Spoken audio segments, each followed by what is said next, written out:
Somos uma única DASA. Para inaugurar uma nova era no cuidado com a saúde, para ampliar os espaços e os acessos, proporcionar um avanço contínuo em tecnologia, dar ainda mais segurança, consolidar dados e integrar procedimentos, para aproximar especialidades e fortalecer o exercício da medicina. Sobretudo, para proporcionar a jornada de saúde completa em que acreditamos. Por tudo isso, hoje somos uma única DASA, uma rede que valoriza e fortalece mais do que nunca a comunidade médica e que busca estar à frente do nosso tempo, sem deixar nunca de estar frente a frente com as pessoas. DASA é para toda a vida. Boa noite a todos, sejam bem-vindos ao nosso One Talk. Hoje, para falar sobre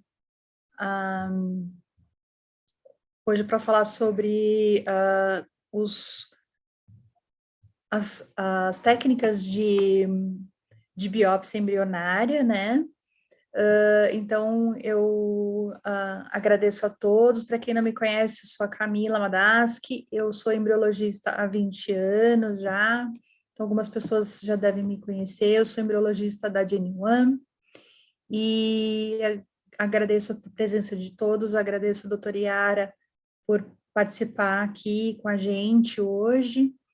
E eu queria só começar já aqui dando uns recadinhos. Então, esse One Talk, nós iremos realizá-lo toda segunda, terça-feira do mês, tá? Então, na verdade, a nossa ideia da embriologia aqui na Genuine é empoderar os embriologistas, trazer cada dia mais conhecimento para vocês. Então, nós realizaremos uma série de ações para os embriologistas, mas no sentido de informá-los, de trazer mais e mais novas informações, o que há de novo, o que está sendo falado nos congressos, tá? E que já gostaria de convidá-los também para nosso próximo, nosso próximo evento, que vai ser no dia 25 de agosto, que vai ser o Genomic Summit. Então, nós teremos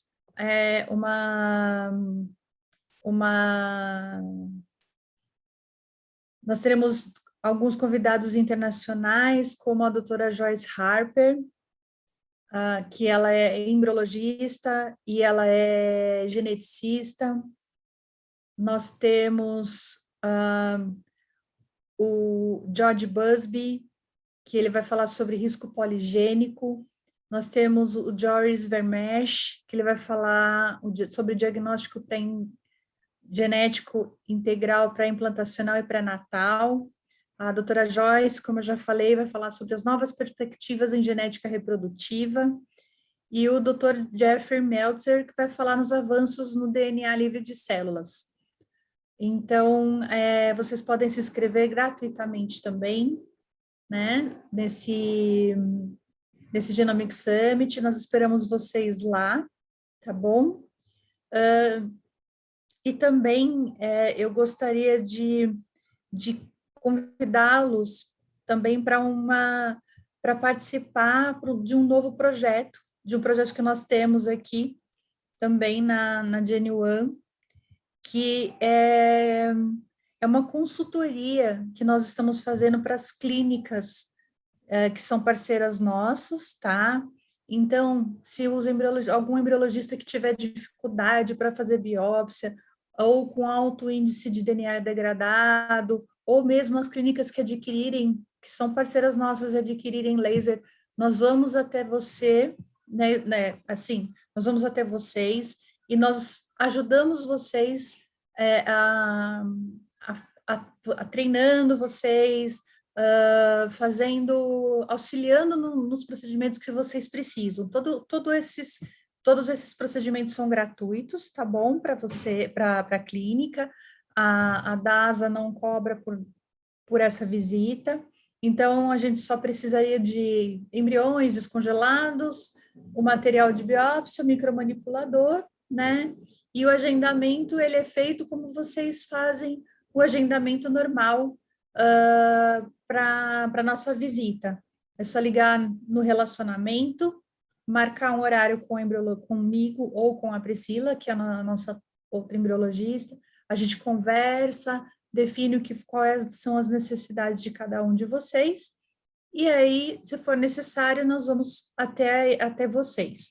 Isso é muito importante para estreitar o nosso relacionamento e ajudá-los da melhor forma possível, tá? A gente quer ouvi-los, a gente quer ouvir vocês, saber o que vocês precisam e como nós podemos ajudá-los, tá bom? Então, agora eu gostaria de chamar a Priscila, que é nossa embriologista também na Cromossome, que ela vai apresentar a doutora Yara. Boa noite a todos. Eu sou a Priscila, né? Como a Camila já falou, também sou a outra embriologista, trabalho juntamente com a Camila. Nós duas vamos fazer essa parceria aí na Gene One Cromossome. E conte, né, com a gente para o que vocês precisarem, tá? Hoje eu queria agradecer a presença da doutora Yara Viana, ela que é mestre em reprodução animal pela Universidade Estadual do Ceará, especialista pela Rede Lara e doutora, especialista em reprodução humana pela Rede Lara e doutora em biologia da reprodução pela USP, de Ribeirão Preto. Ela é embriologista sênior e responsável pelo laboratório da Clínica Semear. Nós a convidamos, né, para que ela hoje nos brilhanteie com a sua palestra, né, essa noite. Obrigada, doutora Yara, seja bem-vinda. Eu que agradeço a vocês, tá? Uma participação muito boa, como a Camila falou, eu acho que o fato da gente ter essa ponte com os embriologistas vai abrir uma discussão, um engrandecimento do conteúdo entre nós e só tende a crescer, né, todo mundo em conjunto.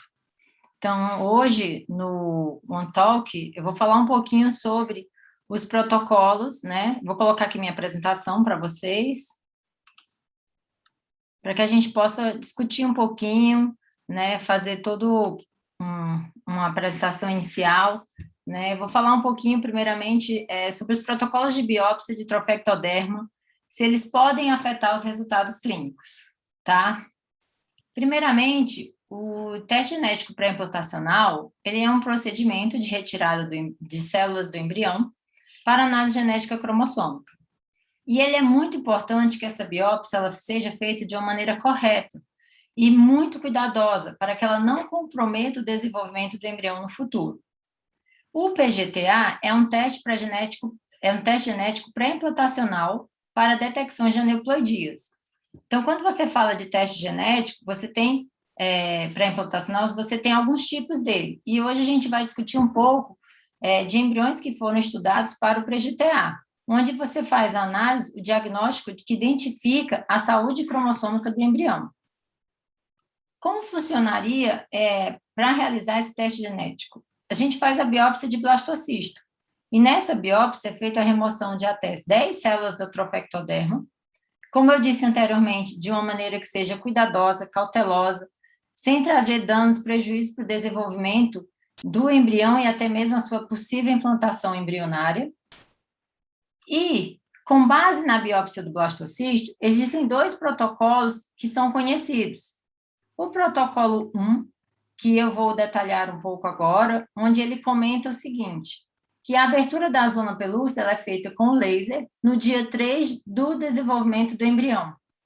Então, nesse momento, nós temos aqui um exemplo na figura, o laser ele é dado para que seja aberto um espaço durante o desenvolvimento. E esse embrião ele é recolocado no cultivo, então você tira ele da incubadora, você faz o processo do laser e recoloca ele no cultivo da incubadora até o dia 5, 6 e 7. E quando chega no dia 5, é feita a avaliação do estágio de blastocisto. E, nesse momento, é que é realizada a biópsia. Porque, através dessa abertura da zona, algumas células da trofectoderma tendem a se extrusar do embrião. Então, nesse momento, é feita a retirada dessas células. O outro protocolo, ele relata a abertura da zona pelúcida com o laser já no embrião em estágio de blastocisto. Então, é como se você fizesse o cultivo fechado e você tem a avaliação da fertilização e o embrião é avaliado no dia 5, né, que é o estágio de blastocisto. E, nesse momento, você realiza a biópsia. Então, é nesse momento que você dá o laser para abrir a zona pelúcida e retira as células da trofectoderma em um lado oposto ao da massa celular interna, para que você não gere danos ao embrião. Baseado nesses dois protocolos, é possível a gente debater na literatura e discutir um pouco do protocolo de biópsia versus esses resultados clínicos.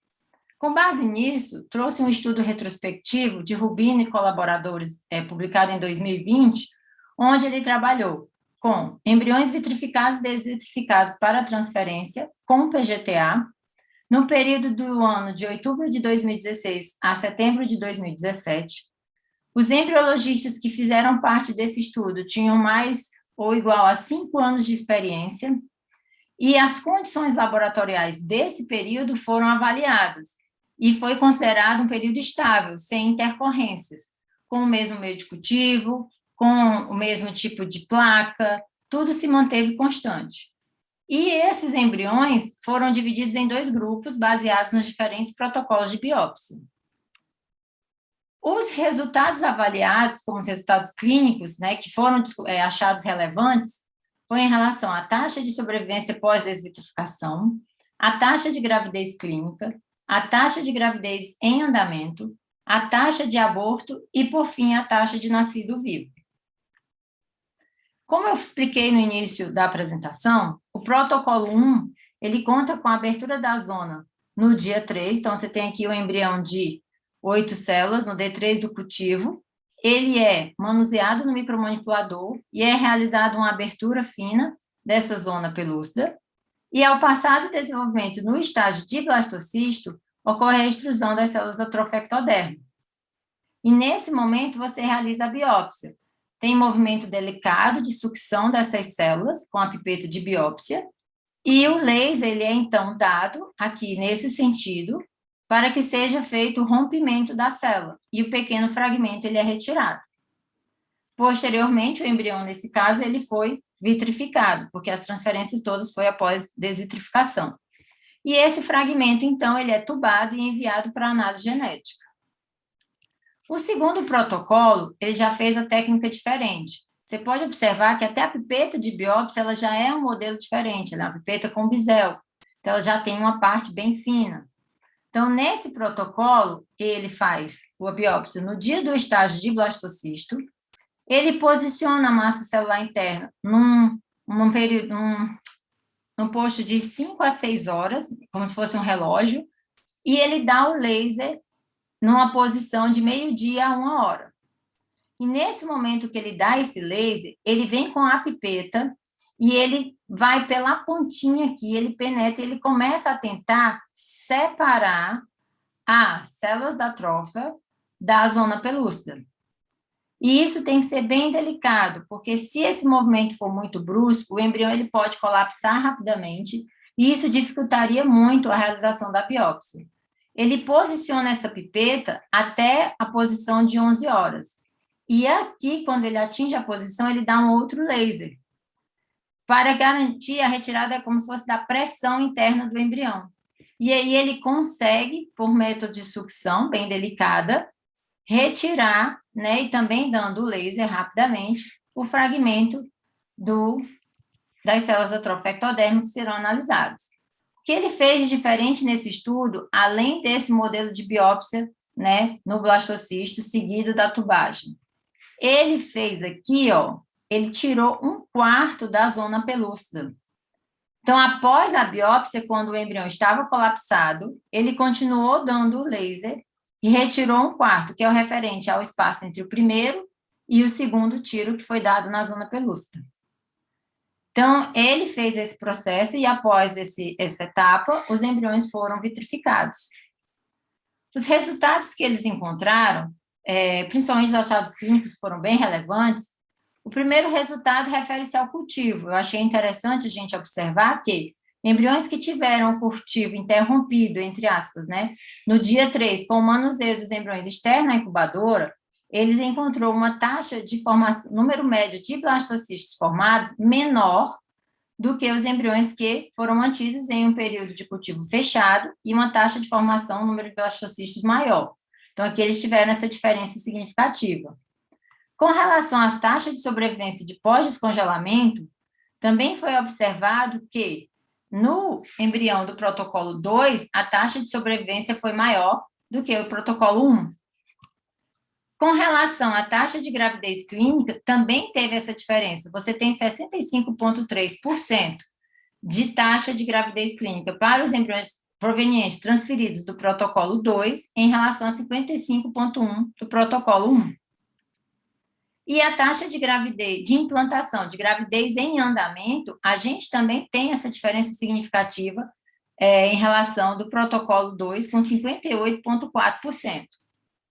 E o último resultado, que é relevante, que são as taxas de nascido vivos, onde você tem 58,9% obtidos, né, por cento, em relação do protocolo 2 em relação ao protocolo 1.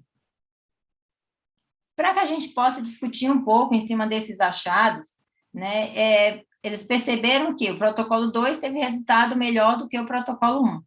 Quais as possíveis justificativas, o que poderia ter levado esses resultados clínicos com um significado tão relevante em relação ao protocolo do D3?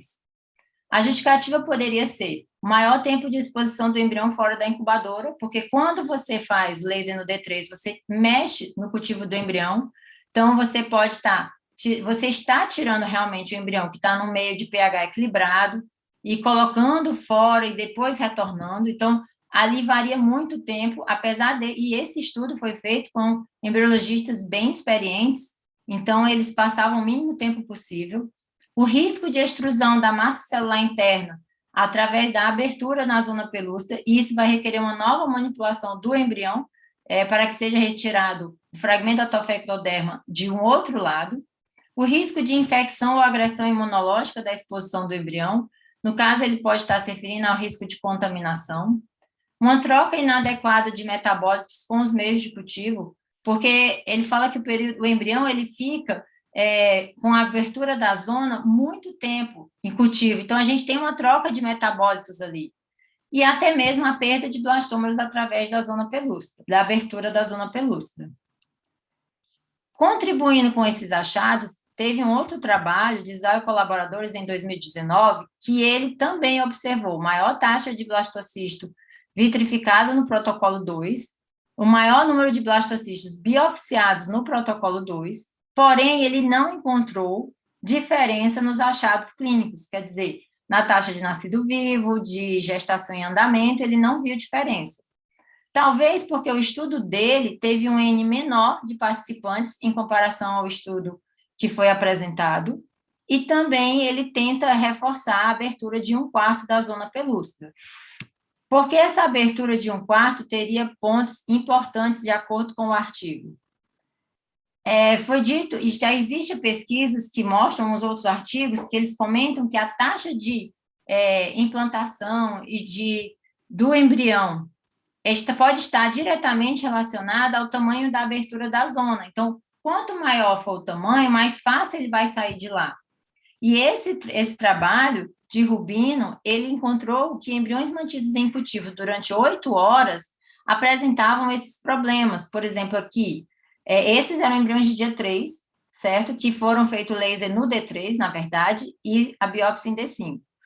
No caso aqui, que nós temos, a massa acabou ficando retida dentro da zona pelúcida e a trofo saiu. Nesse caso, a gente tem metade da massa presa e a outra metade liberada.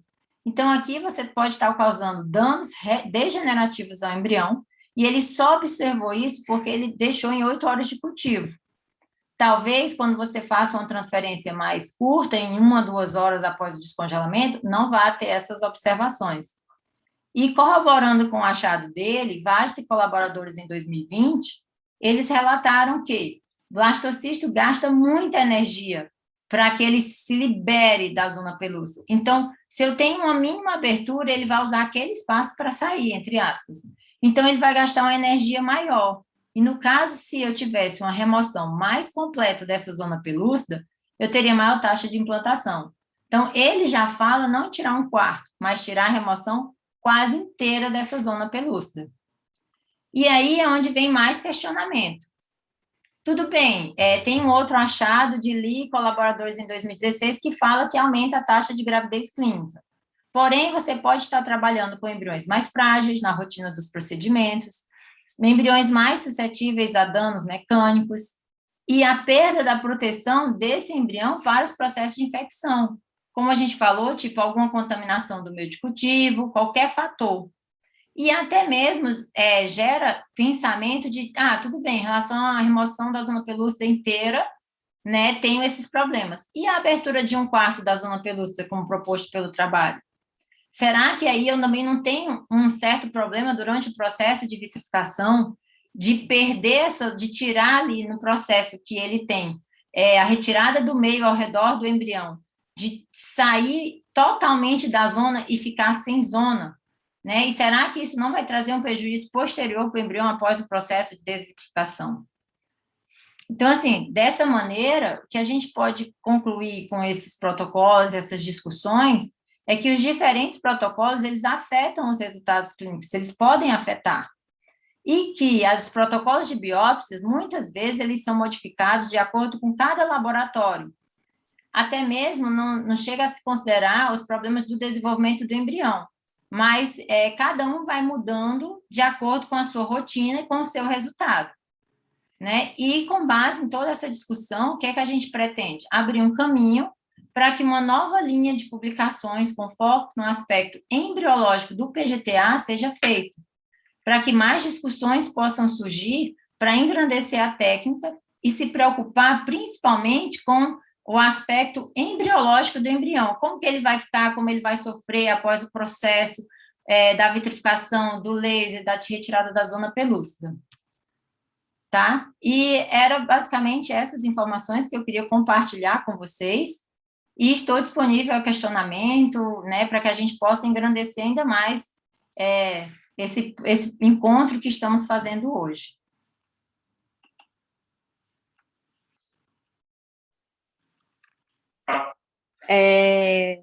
Yara, obrigada pela apresentação, realmente foi super esclarecedora, né, em relação a todo o artigo, e surgiu algumas perguntinhas aqui que eu gostaria de estar dividindo com você, para que você desse a sua opinião, enfim, uma discussão.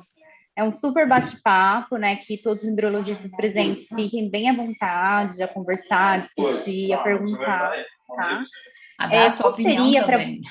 Claro, é sempre muito importante, até para a gente, né, saber, né, como dividir isso dentro, né, do laboratório. Sim. Às vezes a minha vivência, né, ajuda um outro colega. Eu acho que isso Sim. É muito válido.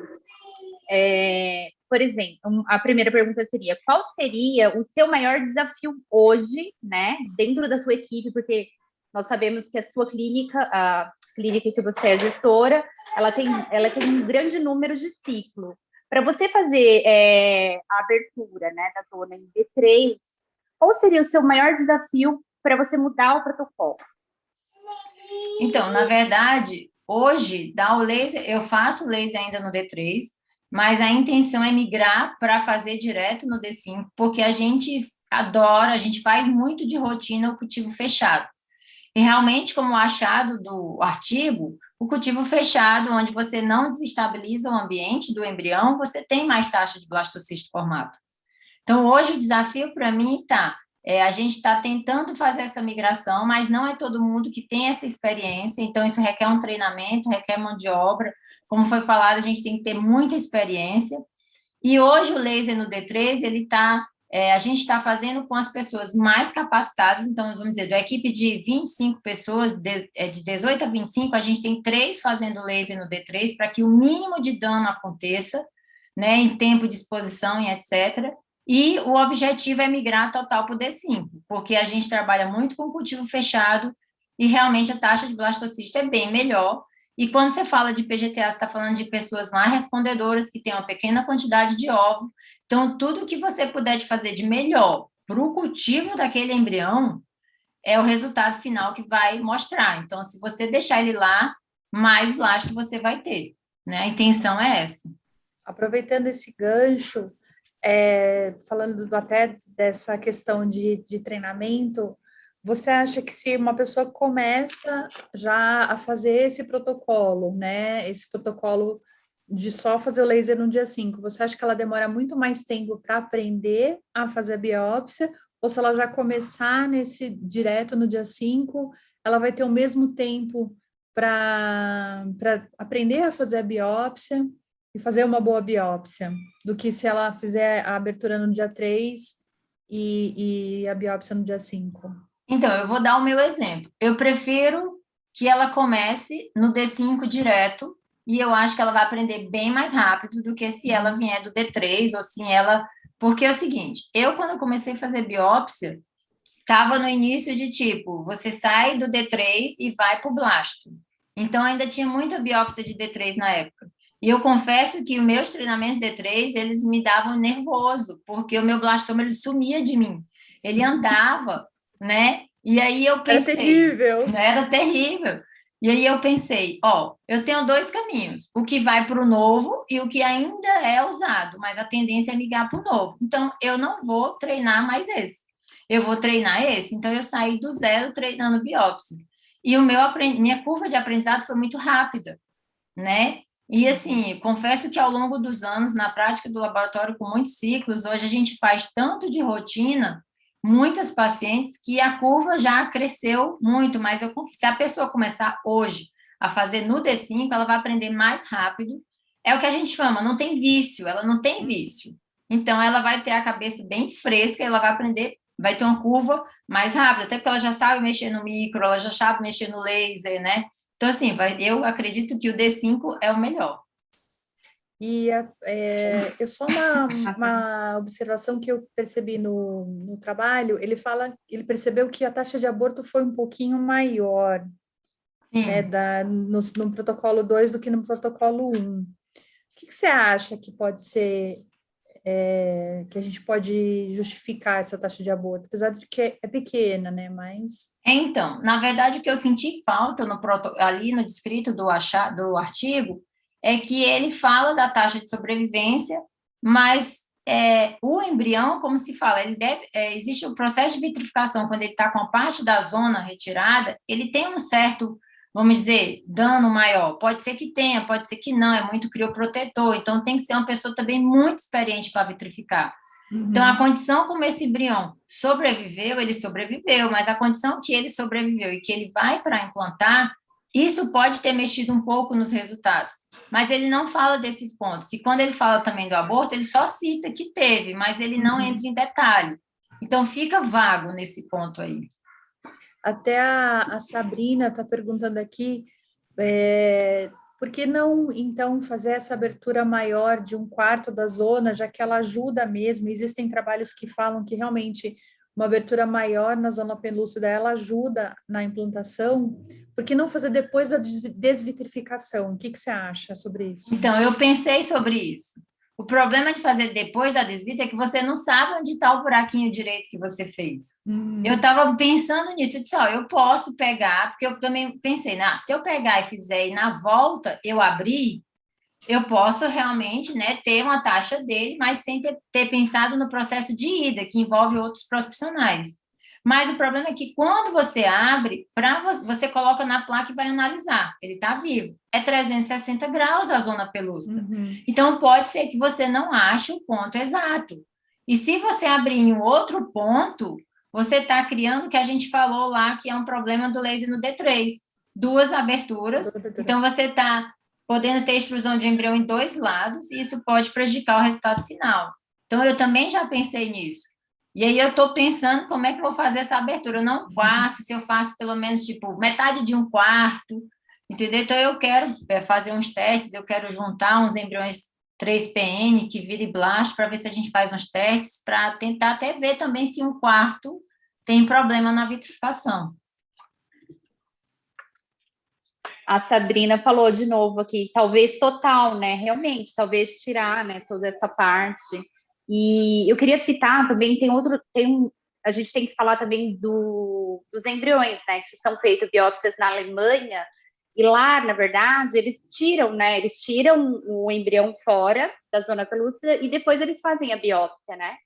Então, acho que fica aqui a nossa, né, deixar esse convite para a gente, né, discutir um próximo trabalho onde possa falar disso, para a gente ver se isso realmente é prejudicial, onde se talvez a técnica de vitrificação, a experiência, né, desse embriologista, eu acho que realmente é muito importante, mas a gente sabe que na Alemanha eles tiram para fazer biópsia, né? Então, fica aqui o nosso Outro ponto para discutir, né? aquela pulguinha atrás da orelha para a gente continuar pensando, né? Mas super válido, assim. E então, outra pergunta aqui que eu queria te dizer na sua clínica hoje você não abre nem um pouquinho depois da vitrificação, né? Não, Yara? não. Entendi. Não, a gente não abre. E assim, a biópsia, ela é feita, tipo assim, a gente tenta dar, quando a gente usa a abertura no D3, a gente faz um manuseio do embrião de maneira que, lógico, você aumenta um pouco aquela abertura do D3 no dia da biópsia, que você vai entrando, vai puxando, dando laser, pode romper um pouco mais a zona pelúcida. Mas a gente não abre mais e a gente vitrifica e não mexe mais nele. Mas o que a gente observa é que a taxa de expansão após é muito boa. E eles realmente fazem toda a extrusão da trófula, né, recompõem todo o processo. Então, a gente tem essa avaliação de pós-vitrificação dos embriões biopsiados e até o presente momento, todos eles têm uma expansão muito boa. Porém, vem aquele questionamento. Eles gastam energia para isso, né? Uhum. E aí a gente não sabe, talvez porque a gente transfere com 1 a 2 horas, né? Eu queria ver também se eu deixasse 8 horas de cultivo, o que é que poderia ocasionar. Então, acho que a gente tem aí um leque de caminhos para pensar, para tentar ver, né? E até mesmo no final, adequar o laboratório e construir ideias juntos, né? Se a gente trocar bem ideias uns com os outros. E a sua vitrificação, ela é realizada logo após a biópsia ou não? Você espera um tempo? Porque a gente sabe desse gasto de energia, né? Sim. Na verdade, a gente tenta fazer em até 1 hora após a biópsia, enquanto o embrião está colapsado, né? Porque a gente gosta muito de vitrificar colapsado. Então, a gente não espera muito, até porque você tem um embrião que ele foi para um processo, entre aspas, doloroso para ele, e ainda deixar ele em cultivo para depois vitrificar, então a gente prefere já, em até 1 hora após o processo de PGTA, já congelar. Uhum. E mesmo embriões que não são biopsiados, vocês colapsam também? Sim. Uhum. A gente fez um levantamento de RTC já faz tempo que a gente fez esse protocolo. Então, a gente fez um levantamento de RTCs, a gente avaliou bem o custo-benefício, e aí a gente foi fazendo e tem nossos resultados, e a gente tem excelente sucesso de pós-desvitrificação com os embriões colapsados, né? Então, e gestação também. Então, é o nosso protocolo padrão, a gente sempre faz. Existem... O pessoal da Irvine, eles falam que você deixa... Eles preconizam, né? Aí é uma questão de lei de cada país. Se você descongelou o embrião e ele não expandiu, então você não transfere. Eu acho isso muito complicado aqui no Brasil, né? Não sei o que o pessoal que tá assistindo aqui a gente, o que eles fazem, se alguém puder falar aqui para a gente, mas eu acho muito complicado isso, né? Aqui a gente fazer isso. Por exemplo, o paciente tem um embrião euploide. É isso que eu ia dizer. Né? A gente fala para não vou transferir porque ele não expandiu. Então, mas a célula tá brilhosa, ele tá vivo, você consegue ver morfologicamente que ele é um embrião viável, e aí você pensa, eu vou deixar ele mais tempo em cultivo para sofrer um estresse, ou é melhor eu já colocar no útero materno, que é o melhor ambiente? Né? Então, independente, eu acredito que independente dele estar expandido ou não, eu acho que eu tenho que colocar ele lá. Se ele está vivo, ele é viável, né? Então, você também tem que saber fazer essa análise. Sim. Eu acho muito uma discussão, tipo, muito séria e não transferir se ele não está expandido. Como você falou, se a paciente tem um único embrião, Como que eu vou dizer para ela, vou esperar mais 3 horas? Não, e aí às vezes você espera e não é viável assim, né? Você está gerando estresse para o embrião. Nossa, está gerando estresse para o embrião, estresse Para para o paciente, para o paciente, médico, para para o você, para médico, todo mundo. é para todo mundo, exatamente. A nossa proposta aqui também era discutir mais algumas coisas sobre a nossa rotina laboratorial, se alguém tiver alguma pergunta, alguma dúvida, aproveitar a Yara, que também tem bastante experiência. Então, se alguém quiser perguntar alguma coisa, conversar sobre alguma coisa sobre a rotina do dia a dia, a gente está aqui, né?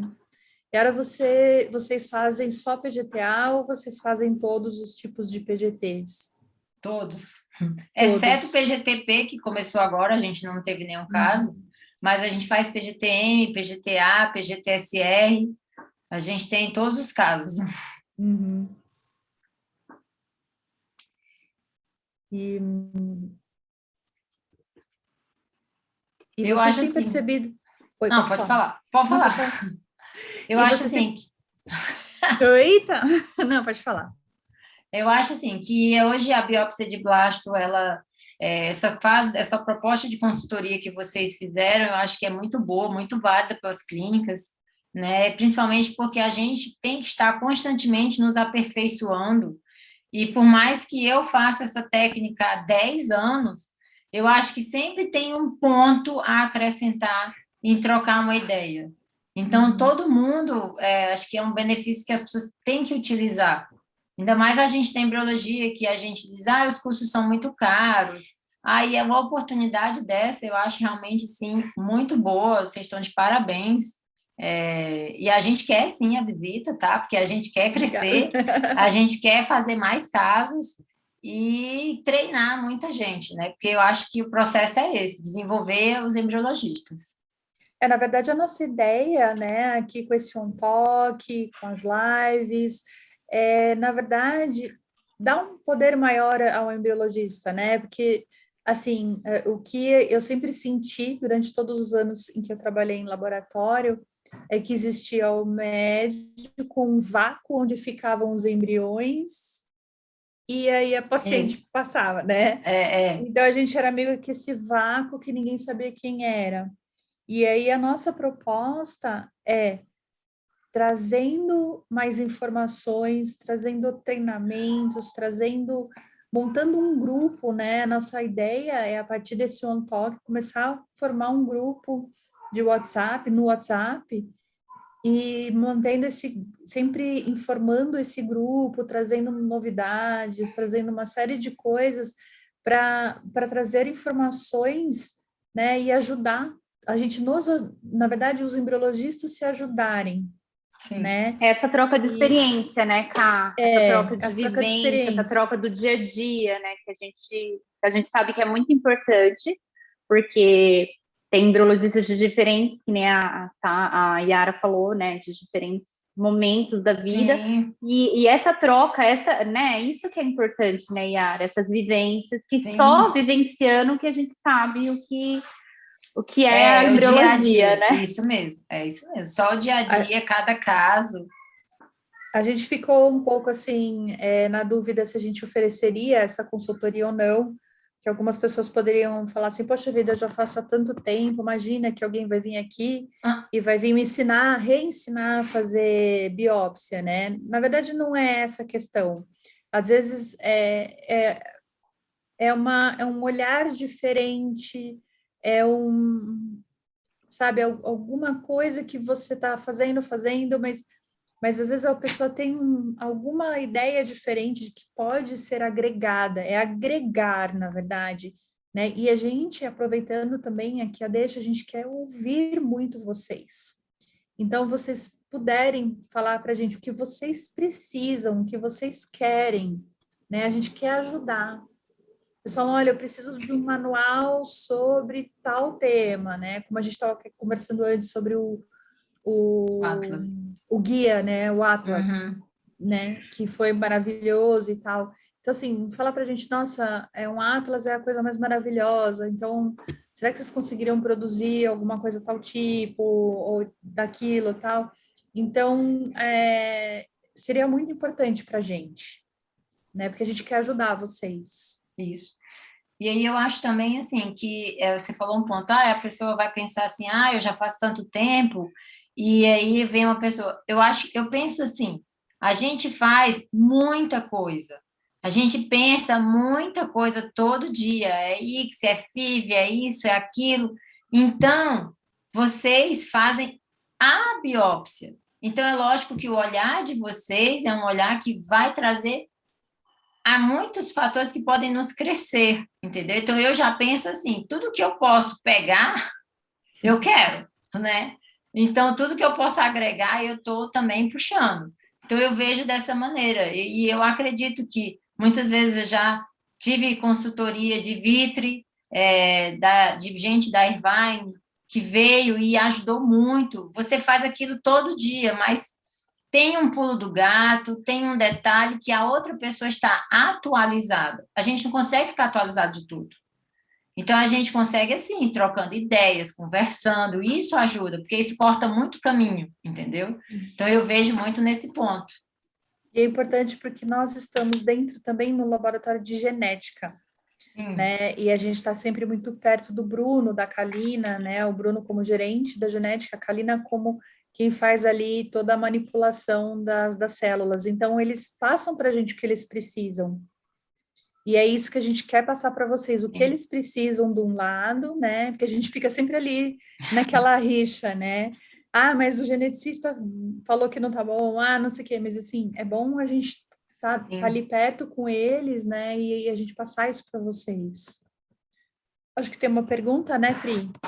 Na verdade, ela só falou, ela está quero- fazendo um comentário, assim, acho que só tem a acrescentar o que a gente está discutindo aqui, que ela falou que cada embrião, né, deve ser olhado com um olhar, né, que tem embrião que dá para você dar mais tiro, tem embrião que dá para você fazer clique, e depende muito de cada embrião, né, eu acho que ela quis dizer isso, que a gente deve olhar cada embrião unicamente ali, com aquele olhar, né, e tentar avaliar o que é melhor para cada embrião naquele momento, né? Eu concordo plenamente. Eu acho que olhando, né? Por exemplo, um questionamento até, assim, um questionamento não, mas assim uma pergunta que me veio aqui também, Yara. Por exemplo, aqueles embriões que a gente às vezes abre a zona em D3 e chega em D5, quem saiu para fora foi a massa, né? E aí, o que fazer? Conta aí pra gente, Yara. Como olhar para esse embrião, né? Entendeu? É muito importante isso, com certeza. Então, aí o que fazer? O que fazer a gente tem que ter justamente aquele ponto de cuidado, cautela no manuseio, como ela mesma falou, cada embrião é embrião. Então, normalmente o que eu faço? Eu analiso o embrião e eu vejo a possibilidade de tirar de um outro local oposto, mas de maneira que eu faça um furo bem pequeno na zona. Então, eu tento ser mais minuciosa, mais cautelosa. E eu confesso que eu me preocupo com esses 2 buraquinhos que ficam. Mas até o presente momento a gente já teve gestação de embriões assim, porque não são todos, né? Então é o fator sorte, né? E aí ali caiu a massa de sair. E aí vem a experiência do embriologista, o olhar criterioso de daquele embrião. E aí a gente abre do outro lado, com muito cuidado, oposto, para não danificar a massa. E aí faz a biópsia e congela, né? Nossos resultados têm sido bons. Mas aí, Yara, se abre do outro lado, a gente fica com 2 aberturas, né? Fica. Aí a gente volta para outro ponto. Aí eu né? volto para aquele ponto. Será que isso vai trazer o dano? Será que eu não vi o dano porque ficou menos de 2 horas?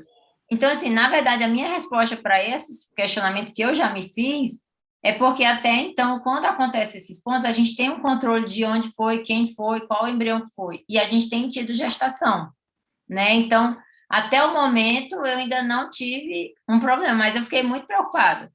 Por isso que eu quero partir para o D5.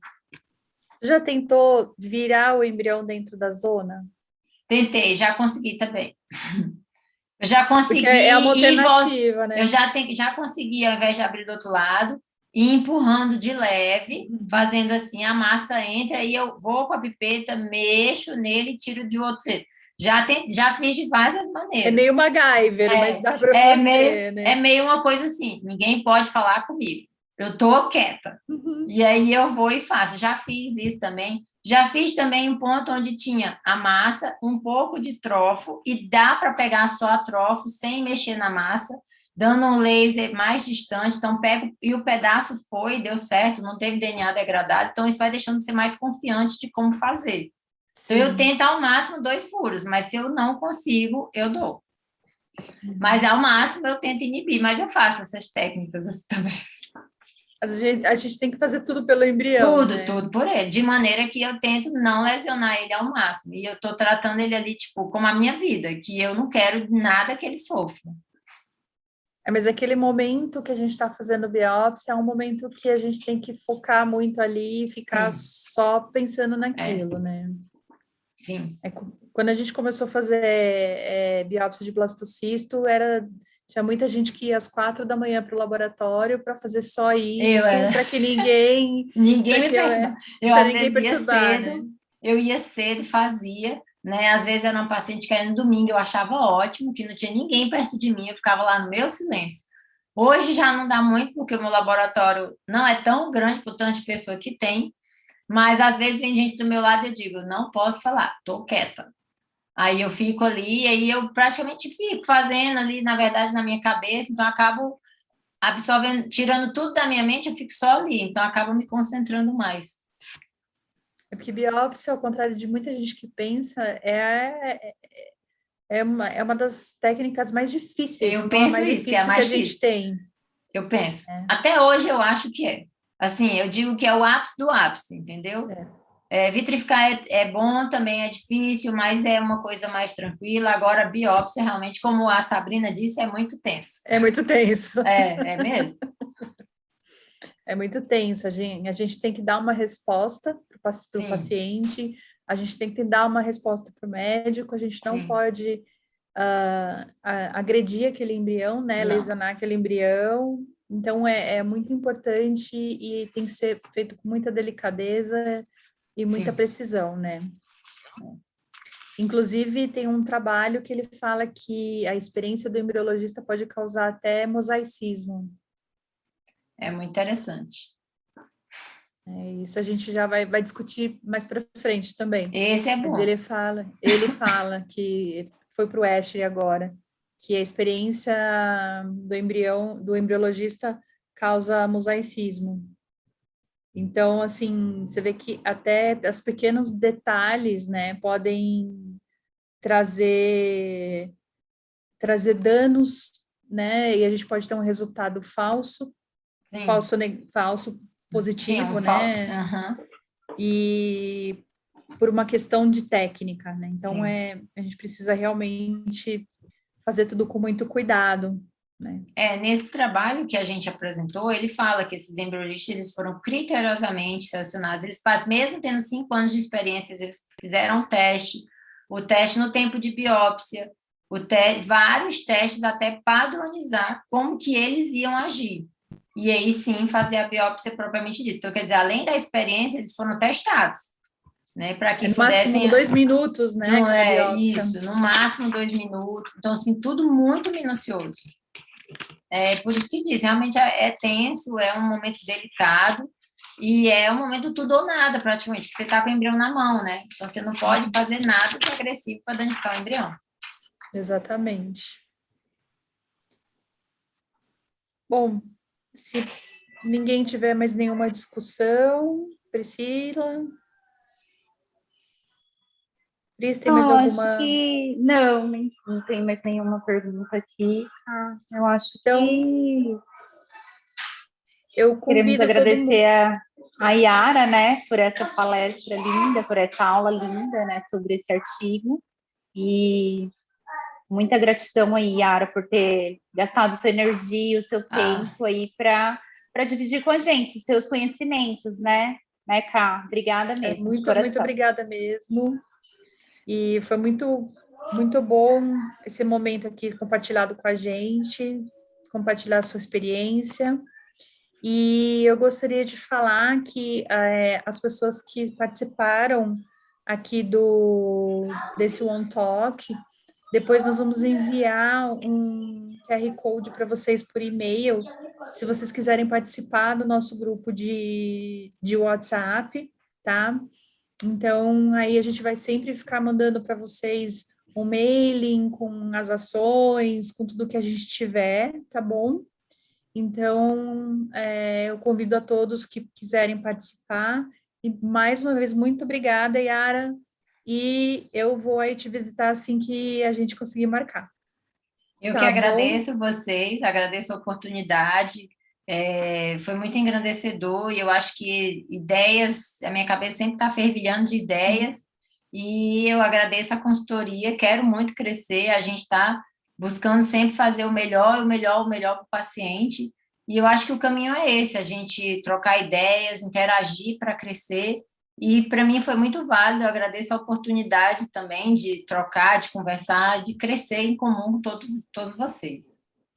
Muito obrigada. Obrigada a todos que participaram. E uma boa noite a Obrigada todos.